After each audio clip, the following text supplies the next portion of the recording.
Komitmen mutu. Selamat pagi, berjumpa kembali dengan saya Rizal Budi Raharjo, peserta pelatihan dasar CPNS 2021. Pada kesempatan kali ini, saya akan sedikit mereview materi mengenai komitmen mutu dalam model pembelajaran asinkronus.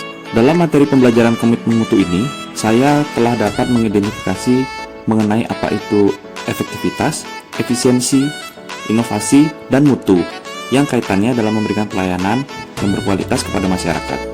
Efektivitas dan efisiensi. Efektivitas menunjukkan tingkat ketercapaian target yang telah dilaksanakan, baik menyangkut jumlah maupun mutu hasil kerja. Efisiensi merupakan tingkat ketepatan realisasi penggunaan sumber daya dan bagaimana pekerjaan dilaksanakan, sehingga tidak terjadi pemborosan sumber daya, penyalahgunaan alokasi, penyimpangan prosedur, dan mekanisme yang keluar alur. Mungkin kita semua sering membaca berita atau melihat tayangan televisi terkait para pejabat yang korupsi, program kerja yang tidak dituntaskan, target kinerja yang tidak tercapai, perilaku tidak jujur, pegawai yang mangkir datang terlambat tetapi pulang lebih awal, serta peristiwa lain yang tidak sesuai harapan. Realita tersebut menjadi salah satu bukti adanya ketidakefektifan dan ketidakefisienan. Karakteristik utama yang dapat dijadikan dasar untuk mengukur tingkat keefektivitas adalah ketercapaian target yang telah direncanakan, baik dilihat dari jumlah maupun mutu hasil kerja, sehingga dapat memberi kepuasan. Sedangkan tingkat efisiensi diukur dari penghematan biaya, waktu, tenaga, dan pikiran dalam menyelesaikan kegiatan.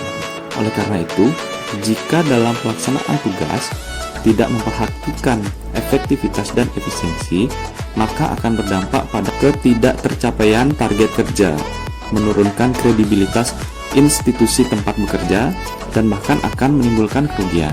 Inovasi.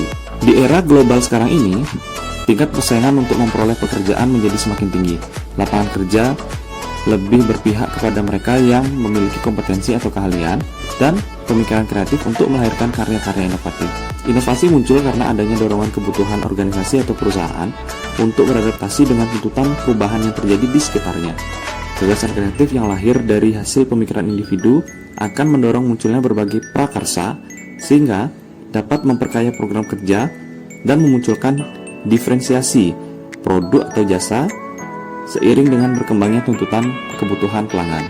Dengan demikian juga, inovasi dalam layanan publik mestinya mencerminkan hasil pemikiran baru yang konstruktif sehingga akan memotivasi setiap individu untuk membangun karakter dan mindset baru sebagai aparatur penyelenggara pemerintahan yang diwujudkan dalam bentuk profesionalisme layanan publik yang berbeda dari sebelumnya, bukan sekedar menjalankan atau menggugurkan tugas rutin. Mutu, seperti halnya istilah efektivitas, efisiensi, dan inovasi, istilah mutu sekarang ini juga menjadi tema sentral yang menjadi target capaian institusi, baik di lingkungan perusahaan maupun pemerintahan. Mutu sudah menjadi salah satu alat vital untuk mempertahankan keberlanjutan organisasi dan menjaga kredibilitas institusi. Mutu mencerminkan nilai keunggulan produk atau jasa yang diberikan kepada pelanggan atau customer sesuai dengan kebutuhan dan keinginannya, dan bahkan malah melampaui harapannya. Mutu merupakan salah satu standar yang menjadi dasar untuk mengukur capaian kerja. Dengan demikian, dalam rangka penyelenggaraan pemerintahan yang baik dan bersih, sudah menjadi keniscayaan di era reformasi saat ini. Berbagai upaya telah dilakukan untuk mewujudkan keniscayaan tersebut, namun dalam implementasinya masih belum sesuai harapan, sehingga disampaikannya materi komitmen mutu ini dapat memberikan gambaran kepada pendengar tentang bagaimana kiat ASN dalam menjalankan fungsi sebagai pelayan publik dengan selalu berpedoman kepada komitmen mutu ini. Demikian review singkat materi ini. Sampai berjumpa pada kesempatan lainnya. Saya ucapkan terima kasih.